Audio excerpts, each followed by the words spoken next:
Cheers. What are you drinking in there? I got a Carolina. Well, usually I don't talk about what's in the Redd Couch. Oh. But I got like a Carolina rum. All right. Something from like it was on the discount. It was like a spice rum. I was like, it's from North Carolina. I mean, I just threw something in there. A little bit of ginger ale, That's ginger ale kind of. Yeah. Mm.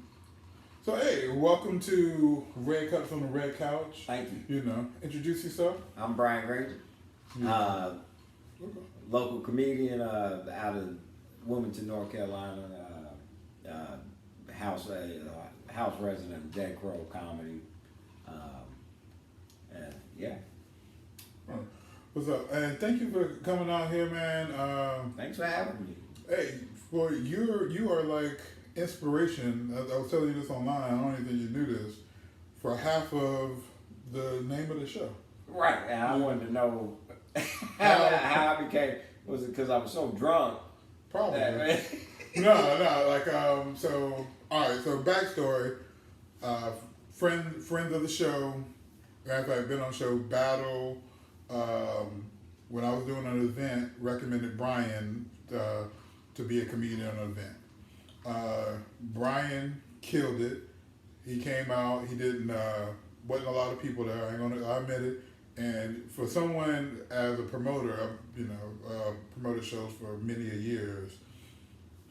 I've seen the energy that you had, and I feel like you probably would have done better with more people, but to still go out there and be as funny with the lack of people there, I was like, killed it. So I was like, one, Brian had another show, which was hopefully better. I didn't pay him. Yeah, directly after. Directly after that. So I went, I saw that you were doing, what's the name of the bar? Barzar. No, when I saw you. Oh, that was Wilmington Brewery. Company. Yeah. Shout out to Mark. Mark is just not even a friend of the show, friend of me. Oh, like really? Waterline. Waterline. That's Waterline Brewery. And so I went out there because I was talking to Jacob Memory Lanes and his wife. I was a little bit late, so I missed the show, but we were kicking it. And you said some stuff to me on Facebook, and then you said, I want to be on the Redd Couch, because I just started putting the idea out there that I want to kind of switch and start doing stuff on the Redd Couch. And you said something, we could like drink some makers and whatever, and that kind of just got my kind of put that drinking aspect, red solo cups is a thing, a lot of people play beer pong. Yeah. So I just kind of took that, because I was thinking about having you on the show, and like how can I use, just kind of like the angle, and I was like, well, Redd Cups on the Redd Couch. To do a platform with you, that show that we did with the podcast, I didn't get to sit and talk with you guys, but the format was so well together. Aside from the people not, being there as far as the attendance, it was an intimate crowd. I still felt like everybody was still on board. I felt like that was my crowd, even as definitely. As few people that might have been there, it was still one of those shows where I was just like, I got to be around this all the time. And I was like, these are the type of people that I would normally hang out with, not even just do a show for. So that was also my first time getting to see you on the platform, and everything was just interesting. So I said, yeah, man, I'd love to do a podcast with you. You know what I mean? I just like your format and how you let it flow, the conversation and everything. So it was a no-brainer for me to want to come here and do this. I was like, hell yeah, I'm just sign me up. And then thank you for coming during quarantine. But we've talked extensively about being safe as possible. Oh yeah, we got a plexiglass screen in between me and him. You can't look. See, wipes everywhere, everything wiped down. Just like who's that? That Boosie bag, wipe it down. Wipe it down. So, Onyx's "Back the Fuck Up" is my theme song. Back the fuck up. So speaking of that, let's go to that. I think we'll just talk about some COVID related stuff. Yeah. And then maybe take a break and then talk about Brian and comedy stuff. Okay. Definitely want to. Well, I'm gonna tie in some of the stuff we're talking about off camera, kind of the comedy. Yeah. Like my brain, even though we were just talking, my brain be working. You still be working. Yeah. So, don't want to put out your actual job out there because I don't put mine out there. But you work in the public. Right. I do. I work in grocery. Which thank you for that. Like, I don't know if grocery is getting the same love as like medical. Like I see a lot of people getting, medical field a lot of love because of the risk they're putting themselves out there. But I mean, they're arguably one, that is what they signed up for, and two, usually they're getting more financially reciprocated than someone that's on the grocery level. Yeah. Fortunately for my company, I mean they're trying to tie in the loose ends. So for the most part, our financial compensation is that we're open. That nobody's losing their hours. Which is important. That is important. It's like, I don't want to take that away because we're not making as much money, so we're not busy. So I mean, they don't have to have everybody coming in there. Now, number two, my company kind of works on the socialism scale of things. So we do get a bonus. It's like $2 an hour more added on to our regular whatever we make, and that comes in as form of check, but it gets taxed pretty extensively. It's a bonus, so it's gonna be that. That's like overtime. Like I remember one time I worked overtime and I made like a couple dollars more than I would normally make because it was so heavily taxed. I'm like, I'm not never working. I'm gonna work 38 hours. So I mean, it's a good little help, but I still have to sell weed. You know what I mean? I'm not able to put anything. The weed market should be high. Like weed market should be high right now. Not in this town, man. Because I heard alcohol is up 300%. Yeah. And I don't like jerking people, man. I'm not a drug dealer, so that's what I mean. I donate weed.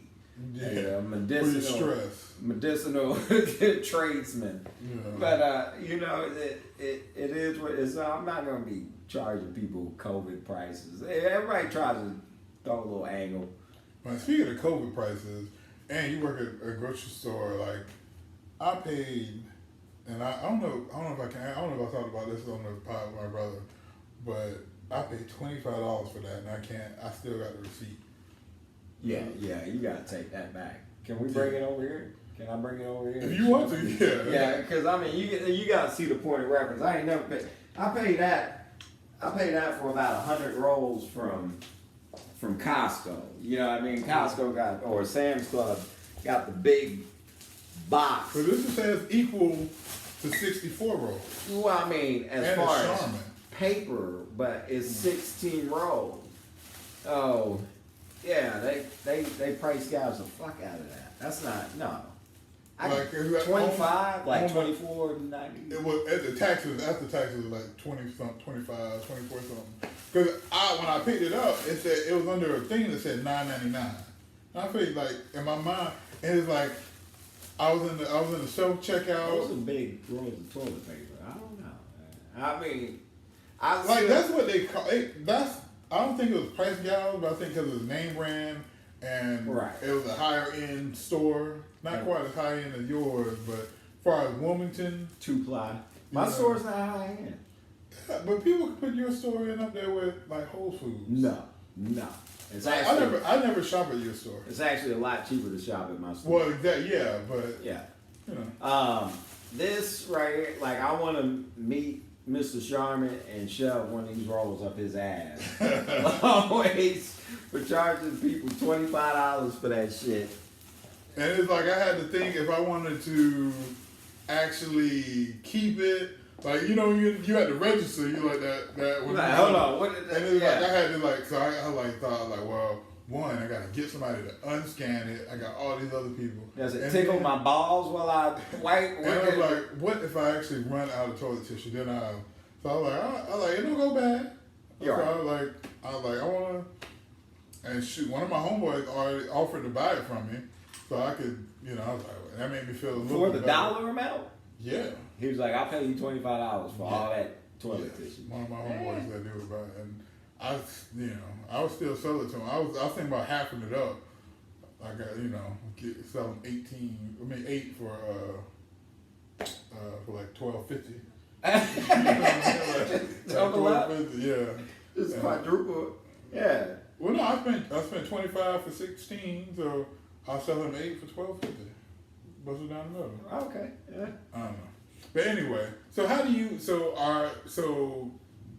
Do you feel grateful that you are working, or because I know some people? I've talked to a couple people that did the math, and what they would be getting if they wasn't working with unemployment and check is actually more than they're getting while working. Oh, you definitely make more money on unemployment. The only thing is that this state for unemployment sucks, and then this is actually one of the worst states for it. And on top of it, you're not going to. I've been on unemployment before. It's just not. It's not feasible for me. I got to get out of the house, away from the kids. I'm not grateful for working. I hate my job. I don't like working. Yeah. I'm not. I'll tell you that straight up. I'm not a worker person. You're an artist. I guess. Yeah. I just. Or you're a drug dealer. It's true. Not the. Punching the clock has just never really been my thing. But this out of all jobs is probably the better out of all of them that I've had. So I deal with it. It just gives you something to do.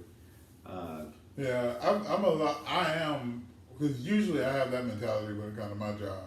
But seeing everything that's going on and how the company I work for, how they're dealing with it, because fortunately I work from home. So as far as work, they changed my hours to fit the business. Right. I mean, typically I'm right upstairs when I left the fan on. And that's where your office is. Yeah. Oh, okay. Right upstairs. And remind me on the next one to turn this fan off. Mm-hmm. Whenever we take a break. But I can edit it if you want me to. Is it just a? Well, no, it's over there. Oh, okay. I just gotta. I don't want to edit me getting up.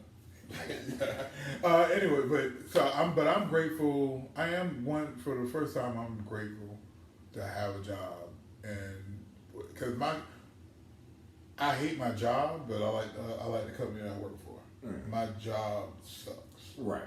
Because as you know, dealing with people and their audacity, and it sucks. You know what I mean?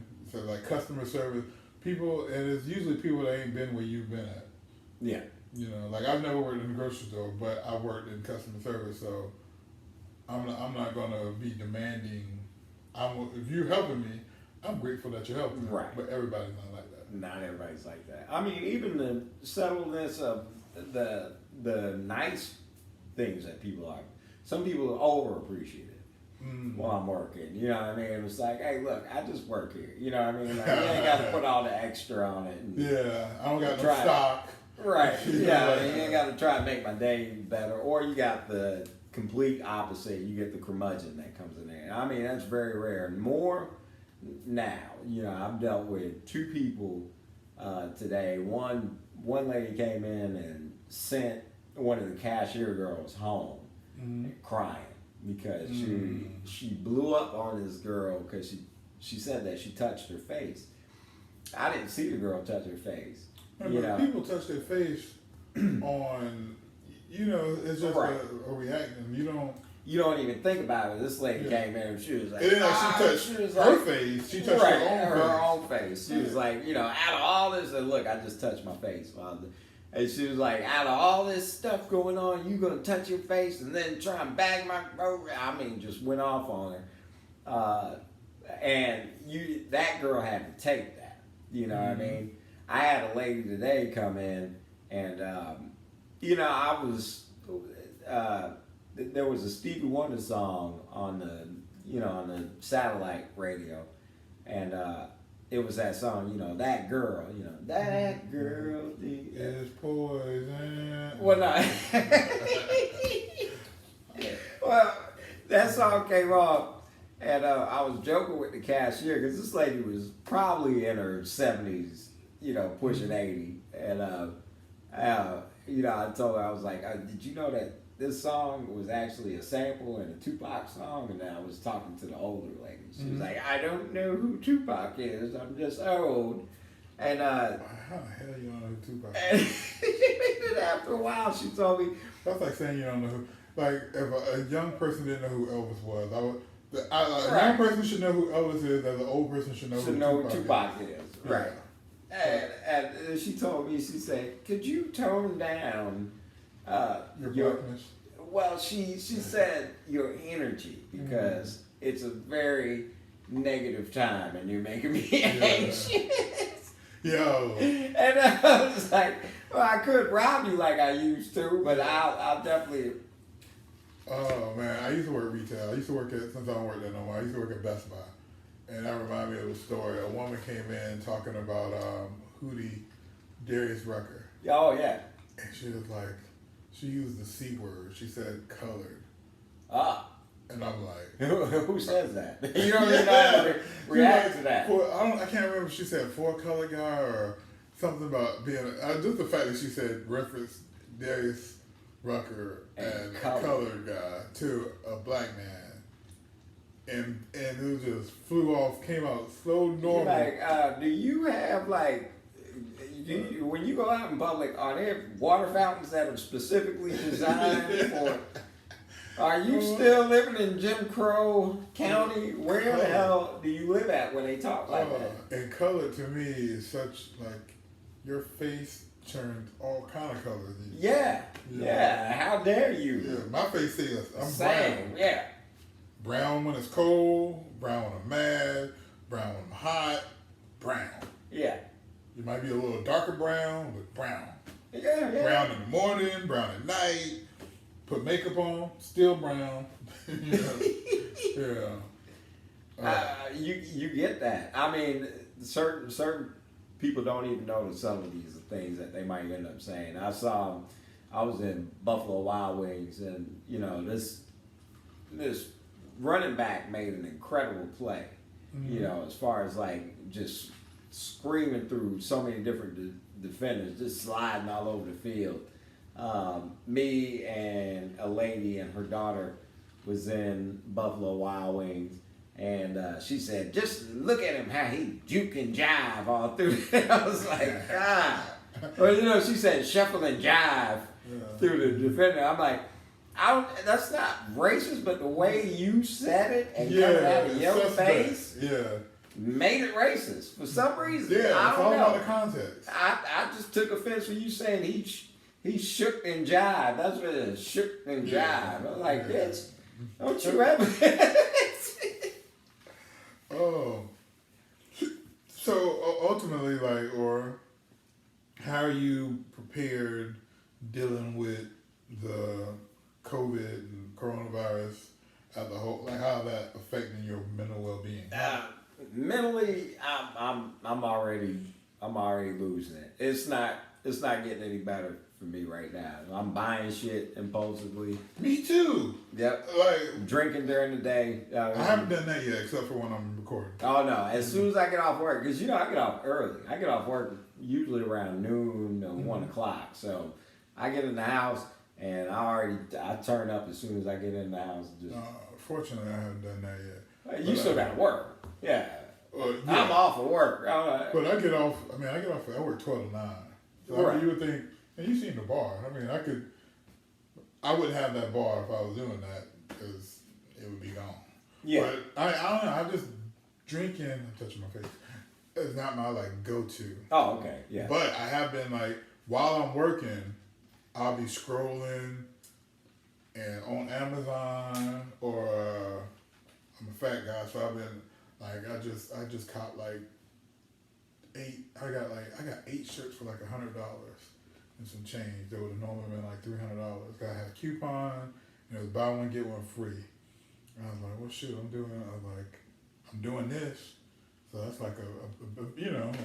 only $100. But I wouldn't even normally be on that app. But it's just you would normally save your money. Just taking my mind off of it. It's just doing that is I'm not thinking about what's going on in the world and what else other useless. Oh shoot! I brought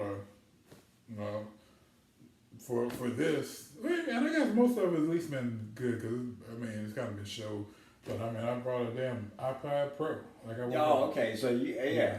You know, but I'm gonna use to replace this with the iPad Pro because so I'm not editing on such a small thing. Now, what is this? What is that? That's just a regular iPad. That's just for extra, like it's just like I said. I just started doing this yesterday with my brother, which came in handy because I ended up using that footage instead of that footage for that. Which by the time you're watching this, should be available because it's actually already edited. The first part of it was already edited. So check out the Redd Cups on the Redd Couch Pop Casso. For those of you, we didn't even talk about it, but that's my little brother. You know, because I didn't want to seem like nepotism. Oh, yeah. We just talked about him and what he's doing, but he actually got like a project dedicated to our late mother. It's like in her name and stuff. So that'll be part 2. First part we just talked about the stuff that he got going on, but he got out the stuff he got like streaming and stuff right now, but it's cool. Like, how long has he been doing music for? Man, he said he's been doing music since he was 15, but it's been like off and on. Like he was doing like I guess more street oriented life, right? And street oriented music. Oh, okay. I don't know. I don't like putting stuff on people, right? But I would assume that I think he's saved. I know he lived, church. Him and his wife. He's married, settled, and he's been like off it, and he's been like off and on because I linked him up with one of my homeboys that does clothing and is also in kind of like a spiritual world. Fun stuff. So I'm just paying the guy to do all this for me. Well, yeah, you met Jamie. Like he was the guy running all the sounds and stuff at the show. White guy. I don't. I don't remember him as far as like. Yeah, I was pretty fucked up too. Not like that, but I do remember a white guy being there. I do remember Fuzz being there. I know Fuzz. Yeah. You know what I mean? So it was certain people that I do remember actually being there. I didn't know if some of those guys were like linked up with the club or whatnot. Yeah. Well, there was one guy, skinnier, he was like the owner of the club, and another guy was running my sound and stuff, and the guy filming it. Yeah. So anyway, so it looks like we'll be using this footage for part one. So any last, talking about the whole COVID-19, everything, any last word, anything you want to say on that? I guess, for me, I've always been a skeptic of a lot of different things, and, for that, do what you need to do, but I've had somebody give some pretty good advice. You just want to comply, so that... Even though we're not complying. Right, as far as... Do as we say, not as we do. I guess, you're just going to have to deal with it. People are going to be right or they're going to be wrong in the long run. We'll see. Yeah. All right, so Brian, where can people, like, if they want to book you on a show or just follow your social media presence, or how do you want people to find or contact you? If you can link up with me through Instagram, Granger 9680, and also on my Facebook, I'm Brian Granger, GRANGER. I don't have a management, I don't have a booking, but we can talk about that on this second segment. So I can get you guys. Or you can. I'll get my 10%. You can go to IMOLT podcast. I get paid through different people. I'm an independent contractor, so I'm now managed. It's official. He's with Rock IMOLT subsidiary Rock Nation Management. All right. So another non-use of my microphone video. But hopefully check out part 2. You're going to find out more about Brian as a comedian and how he feels about the N-word, because that's where I'm going to leave. I'm Oh, yeah. very